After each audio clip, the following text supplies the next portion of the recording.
Hello दोस्तों, SST academy में आपका एक बार फिर से स्वागत है। आज हम लोग फिर एक जनरल अवेयरनेस का पेपर सॉल्व करेंगे।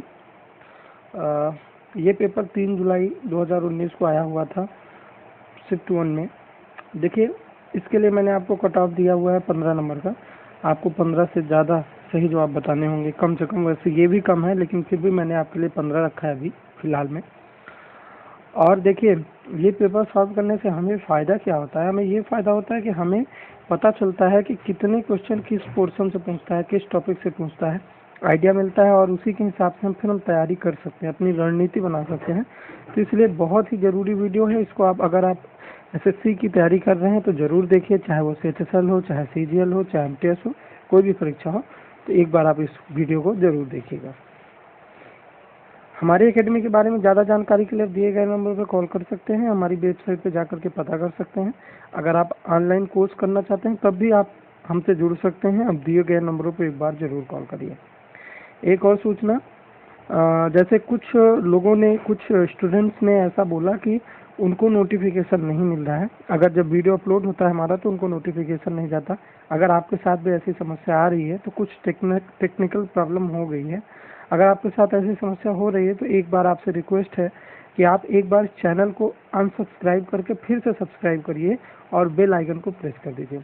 आप ऐसा करते ही आपको ये समस्या ठीक हो जाएगी और हमारी नोटिफिकेशन आप तक पहुंचने लगेगी। तो प्लीज़, अगर आपके पास नोटिफिकेशन नहीं पहुंच रहा तो एक बार ज़रूर ऐसा करिए। आइए शुरू करते हैं, देखते हैं, स्टार्ट करते हैं। पहला प्रश्न देखते हैं। देखिए, पहला प्रश्न जो है कंप्यूटर से है। पूछा हुआ है, निम्नलिखित में से कौन रोबोटिक्स प्रोसेस ऑटोमेशन के उपकरणों में से एक नहीं है? रोबोटिक्स प्रोसेस ऑटोमेशन का बात कर रहा है, आरपीए का। कौन सा इसमें नहीं है? आरपीएस सॉफ्टवेयर इनमें से कौन सा नहीं है? तो ब्लू प्रिज्म, यूईपथ, ऑटोमेशन एनीवेयर या पावर सेंटर। तो देखिए, अगर हम बात करें आरपीए सॉफ्टवेयर की तो यूईपथ है, ब्लू प्रिज्म होता है, पेगा है, होता है, एक ओपन कनेक्ट होता है, ऑटोमेशन एनीवेयर होता है। ये सब जो हैं वो आरपीए सॉफ्टवेयर होते हैं। पावर सेंटर जो होता है वो आरपीए नहीं होता है, आरपीए सॉफ्टवेयर नहीं होता। ठीक, तो इसका सही जवाब होगा ऑप्शन 4, पावर सेंटर। ठीक, अगला प्रश्न देखते हैं। अगला प्रश्न है, देखिए ये क्वेश्चन पूछा कौन क्या है से। मैंने इससे रिलेटेड एक वीडियो बना रखा है पहले, अभी कुछ दिन पहले अपलोड किया हुआ है। मैंने ये भी बोला था कि जितने मिनिस्टर हैं सेंट्रल गवर्नमेंट में, उनका सबका मैं एक वीडियो अलग से बनाऊंगा। देखिए, उसी से पूछा हुआ है। सॉरी, 2019 में नरेंद्र मोदी की नई कैबिनेट में स्मृति ईरानी को कौन सा विभाग सौंपा गया है? स्मृति ईरानी काफ़ी फेमस लीडर है। इन्होंने अमेठी से राहुल गांधी को हराया, जो कि बहुत नामुमकिन सी बात लग रही थी। तो इनको कौन सा मंत्रालय सौंपा गया है? महिला और बाल विकास मंत्रालय, विदेश मंत्रालय, मानव संसाधन विकास मंत्रालय, कानून और न्याय मंत्रालय। देखिए, आपको पता है जो स्मृति ईरानी है ये अमेठी से चुनाव जीती थी। क्या हुआ था कि अभी 17th लोकसभा चल रही है, 17th लोकसभा के लिए इलेक्शन हुआ था 2019 में। भाजपा ने उसमें से 303 सीटें जीती थी, ये भी आपको याद रखना है। इसके बाद क्या किया था कि 24 कैबिनेट मिनिस्टर बनाए गए हैं और उन 24 कैबिनेट मिनिस्टर में स्मृति ईरानी भी है। तो स्मृति ईरानी को 2 मिनिस्ट्री दी गई, एक तो महिला और बाल विकास मंत्रालय और एक कपड़ा मंत्रालय, टेक्सटाइल मिनिस्ट्री। तो ठीक, ये याद रखना। तो स्मृति ईरानी इसके अलावा कपड़ा मंत्री भी है। विदेश मंत्री की बात करेगा तो विदेश मंत्री आपको पता ही है, जयशंकर, एस जयशंकर जी। तो ठीक, और इसके अलावा आपको याद रखना है होम मिनिस्टर, तो होम मिनिस्टर यानी गृह मंत्री अमित शाह जी हैं, और निशंक जी मानव संसाधन विकास मंत्री हैं, और कानून और न्याय मंत्री आप बोल सकते हैं रविशंकर प्रसाद जी हैं, और रक्षा मंत्री राजनाथ सिंह हैं, राजनाथ सिंह रक्षा मंत्री हैं, सड़क परिवहन राजमार्ग मंत्री आपके नितिन गडकरी हैं, और वित्त मंत्री हैं निर्मला सीतारमण। ये इतने नाम आपको कम से कम याद रखने हैं, बहुत इंपॉर्टेंट नाम है। अगला प्रश्न देखते हैं। अगला प्रश्न है, बम और पिस्तौल इंकलाब नहीं लाते बल्कि इंकलाब की तलवार विचारों की शान पर तेज होती है। कहने का मतलब बम और पिस्तौल से इंकलाब नहीं होता, इंकलाब जो होता है विचारों की शान पर तेज होता है। ये किस स्वतंत्रता सेनानी से संबंधित है? लाला लाजपत राय, बाल गंगाधर तिलक, सुभाष चंद्र बोस या भगत सिंह। तो देखिए, आप इसको ऐसे रिलेट करेंगे कि इंकलाब जिंदाबाद का नारा किसने दिया था? भगत सिंह ने। तो ये बात भी भगत सिंह के द्वारा कही गई थी। अब जो भगत सिंह थे, इन्होंने 8 अप्रैल 1929 को असेंबली में 2 बम फेंके थे और उन्होंने नारे लगाए थे, लॉन्ग लाइव क्रांति और डाउन विद इम्पीरियलिज्म। ये 2 नारे लगाए थे इन्होंने। और उन्होंने ही ये बात भी कही थी कि बम और पिस्तौल इंकलाब नहीं लाते, बल्कि इंकलाब की तलवार विचारों के स्थान पर तेज होती है। ठीक, तो ये याद रखना, इसका सही जवाब भगत सिंह होगा। अगला प्रश्न देखते हैं। अगला प्रश्न है, सिस्टोलिक और डायोस्टोलिक शब्द का उपयोग किसके संदर्भ में किया जाता है? रक्तचाप मापने के लिए, मतलब ब्लड प्रेशर की जांच के लिए, आंखों की दृष्टि में समस्या का पता लगाने के लिए, detecting problems in I site, रक्त वाहिकाओं का पता लगाने के लिए, फाइंडिंग ब्लड वेसल्स, या रक्त प्लेटलेट्स की गिनती के लिए, काउंटिंग ब्लड प्लेटलेट्स। ठीक, आपको इसका सही जवाब बताना है। तो देखिए, ये सही, इसका जवाब सही होगा ब्लड प्रेशर का चेक करने के लिए, रक्तचाप को मापने के लिए। क्या होता है कि सिस्टोलिक और डायोस्टोलिक, जो हम देखते हैं कि एक स्वस्थ मनुष्य का बीपी जो होता है, ब्लड प्रेशर जो होता है 120 से 80 होना चाहिए, तो वही जो हाईएस्ट होता है उसको सिस्टोलिक बोलते हैं और जो लोएस्ट होता है उसको डायोस्टोलिक बोलते हैं। ठीक, तो ये याद रखना है, सिस्टोलिक और डायोस्टोलिक, मतलब 120 है तो हम बोलेंगे सिस्टोलिक 120 और डायोस्टोलिक 80। अगला प्रश्न देखते हैं। अगला प्रश्न है, केंद्रीय राजस्व अधिनियम किस वर्ष में प्रख्यापित किया गया? Central board of revenue act in India कब आया था? 1983, 1973, 1963, 1953 में। तो देखिए, केंद्रीय राजस्व अधिनियम, या बोल सकते हो कि central board of revenue act, ये आया था ऑप्शन सी, यानी 1963 में। तो ये आपको याद रखना है। इस तरह के एक्ट पूछता है, जैसे अभी जीएसटी किस ईयर लॉन्च किया गया, ऐसा क्वेश्चन अभी आएगा। तो ऐसे सेम ये सारे क्वेश्चन पूछते रहते हैं, ये आपको देखना है, याद रखना होगा, ध्यान रखना होगा। ठीक, अगला प्रश्न देखते हैं। अगला प्रश्न है, रिलायंस इंफ्रास्ट्रक्चर ने गुजरात के किस स्थान से पर एक नया हवाई अड्डा बनाने के लिए भारतीय विमानपत्तन प्राधिकरण से 648 करोड़ रुपए का अनुबंध किया है? Indian airport authority of India से। तो ये याद रखना। देखिए, ये करंट का क्वेश्चन था, तो करंट से 5-6 क्वेश्चन पूछता है। तो करंट के आप वीडियो जरूर हमारे देखिए, हमारे चैनल पे आपको मिलेंगे, आप उसको भी जाके देख सकते हैं। ऑप्शन है वेरावल, अंबाजी, टिसोद या हीरासर। तो देखिए, इसका सही जवाब होगा ऑप्शन डी, हीरासर। तो हीरासर में रिलायंस इंफ्रास्ट्रक्चर एक हवाई अड्डा बनाना चाहता है, उसके लिए एयरपोर्ट अथॉरिटी ऑफ इंडिया से उसने कॉन्ट्रैक्ट किया है। ठीक, अगला प्रश्न देखते हैं। अगला प्रश्न है सिंपल सा, किस वर्ष भारतीय क्रिकेट टीम ने दूसरी बार एक दिवसीय अंतर्राष्ट्रीय विश्व कप जीता? वनडे वर्ल्ड कप दोबारा कब जीता था इंडिया ने? 2011, 2013, 2015, 2007। तो देखिए, सबको पता है इसका, तो जवाब बड़ी आसानी से आप बता सकते हैं, ऑप्शन ए होगा 2011 में। तो इंडिया ने 1983 और 2011 में 2 बार वर्ल्ड कप जीता है। सबसे ज़्यादा बार किसने वर्ल्ड कप जीता है? 5 बार जीता ऑस्ट्रेलिया ने। इंडिया और वेस्ट इंडीज ने 2-2 बार जीता हुआ है, और इसके अलावा पाकिस्तान, श्रीलंका और इंग्लैंड ने 1-1 बार जीता हुआ है। ठीक, तो ये चीज़ें आपको याद रखना है।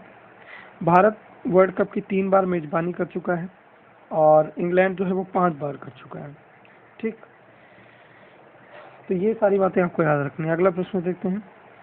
अगला प्रश्न है, देखिए, ये क्वेश्चन जो है हट करके है कोर्स से, बिल्कुल कोर्स से, इस पर ज़्यादा बच्चे ध्यान नहीं देते हैं, लेकिन ऐसे क्वेश्चन भी देख लेते तो आ जाते हैं। अगर आप ये वीडियो देख रहे हैं तो आपको ये प्रॉफिट होगा, तो आपको आइडिया लग जाएगा कि ऐसे क्वेश्चन भी पूछता है। पूछा हुआ 90 के दशक में किस लोकप्रिय भारतीय बैंड ने मोहित चौहान के साथ अपने एल्बम बूंदे की रिलीज की थी? तो किस बैंड ने मोहित चौहान के साथ एल्बम लॉन्च की थी, बूंदे?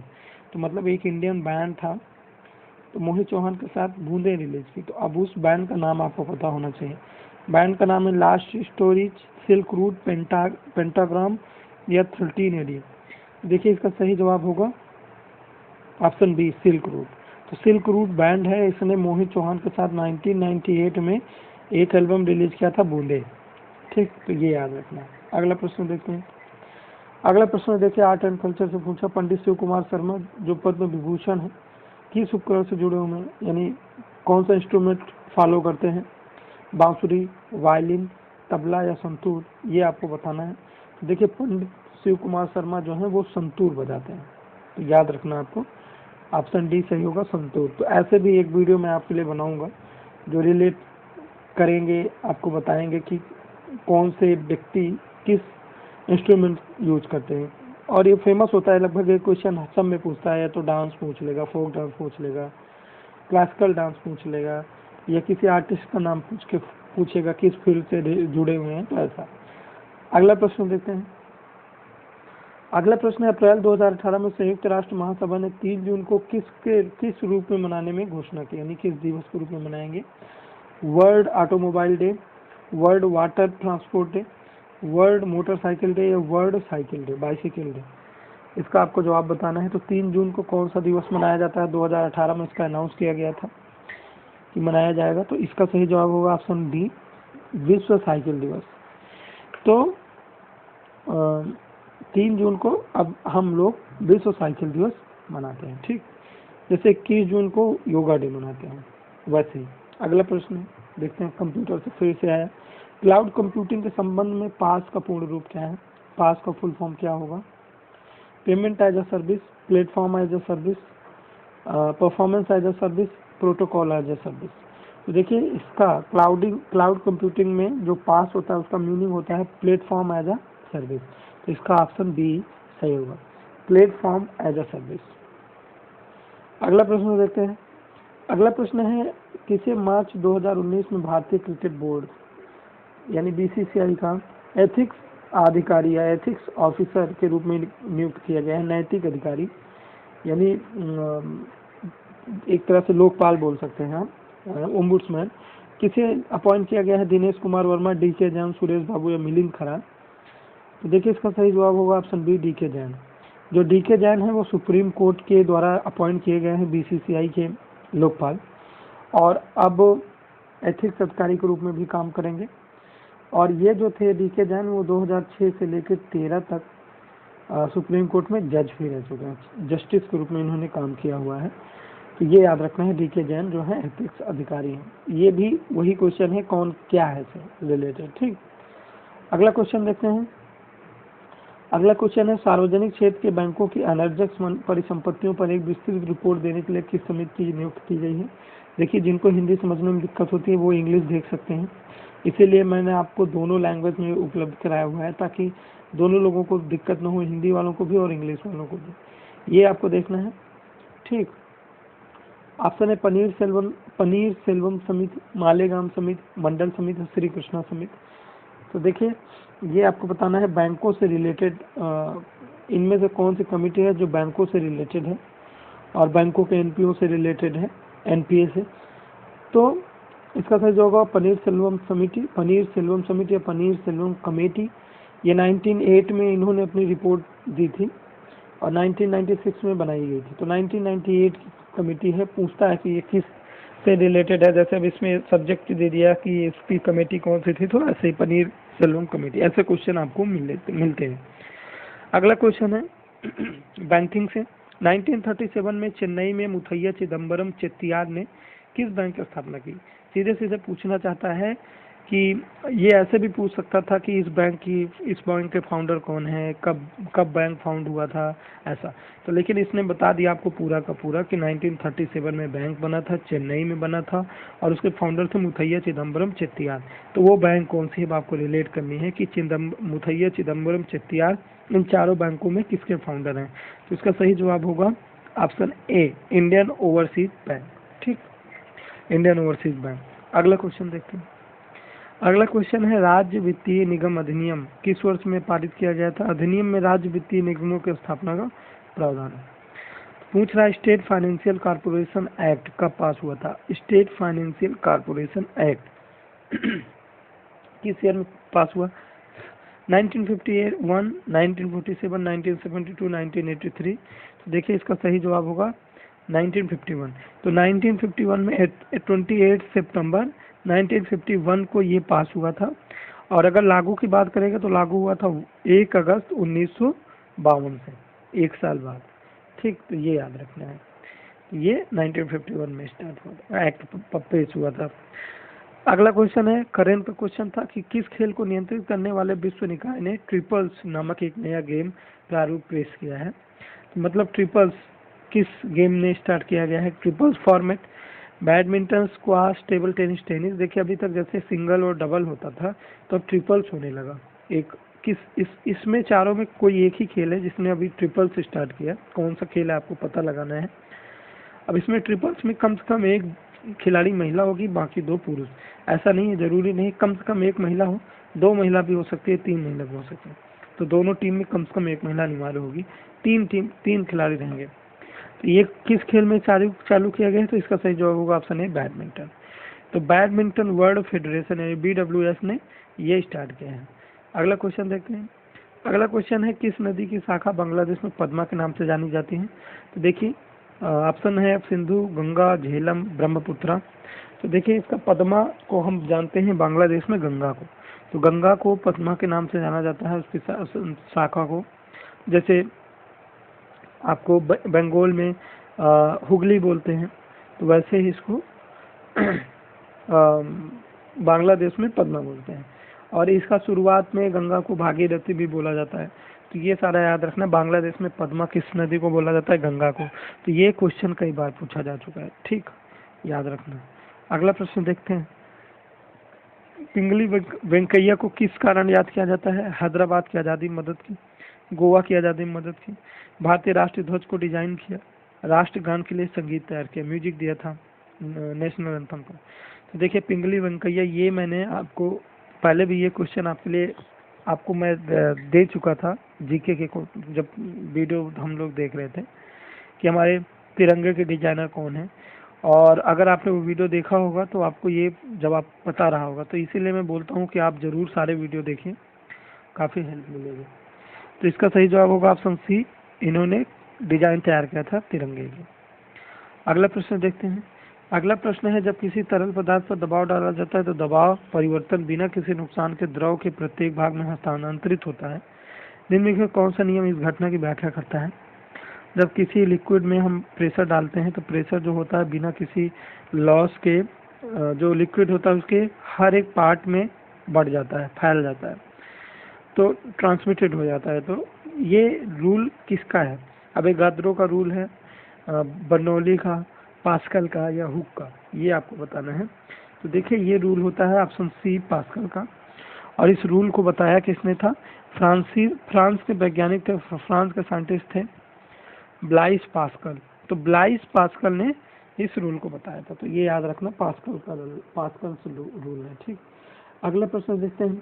अगला प्रश्न है जनवरी 2019 में आरबीआई ने भारत में डिजिटल भुगतान पारिस्थितिकी तंत्र की सुरक्षा को मजबूत करने के सुझाव देने के लिए किस पैनल की स्थापना की? यानी आरबीआई ने जनवरी 2019 में एक पैनल बनाया है, एक तरह से बोल सकते हो जो डिजिटल पेमेंट है उसको सुरक्षित करने के लिए, इस डिजिटल पेमेंट को सुरक्षित करने के लिए। तो पैनल कौन सा है? नंदन नीलकड़ी पैनल, रघुराम राजन पैनल, सुधा मूर्ति पैनल, उर्जित पटेल पैनल। तो देखिए इसका सही जवाब है आपका नंदन नीलकड़ी पैनल। नंदन नीलकड़ी पैनल जो है वो उनके अंडर में ये किया गया है। नंदन नीलकड़ी जो है वो इन्फोसिस के फाउंडर हैं, बोल सकते हो सह संस्थापक और अध्यक्ष थे। और इसके अलावा जो भारतीय विशिष्ट पहचान प्राधिकरण था AIDAI, मतलब जो आधार बनाने वाली एजेंसी थी, उसके भी हेड थे नंदन नीलेकणी, ठीक, ये याद रखना। अगला देखते हैं। अगला प्रश्न इंदिरा सागर डैम, इंदिरा सागर बांध एक डैम है, तो ये सीधे पूछ रहा है किस राज्य में है इंदिरा सागर डैम? छत्तीसगढ़, MP, महाराष्ट्र, उत्तर प्रदेश। तो देखिए मैंने इससे रिलेटेड एक वीडियो बनाया हुआ है, अगर आपने अभी तक को नहीं देखा तो एक बार जरूर देख लीजिए। ये डैम जो है ये आपको मिलेगा MP में, मध्य प्रदेश में, नर्मदा नदी पर, ठीक। तो नर्मदा नदी पर ये आपको डैम मिलेगा इंदिरा सागर। और इसी नदी पर, नर्मदा नदी पर ही गुजरात में मिलेगा आपको सरदार सरोवर डैम। अगला क्वेश्चन देखते हैं।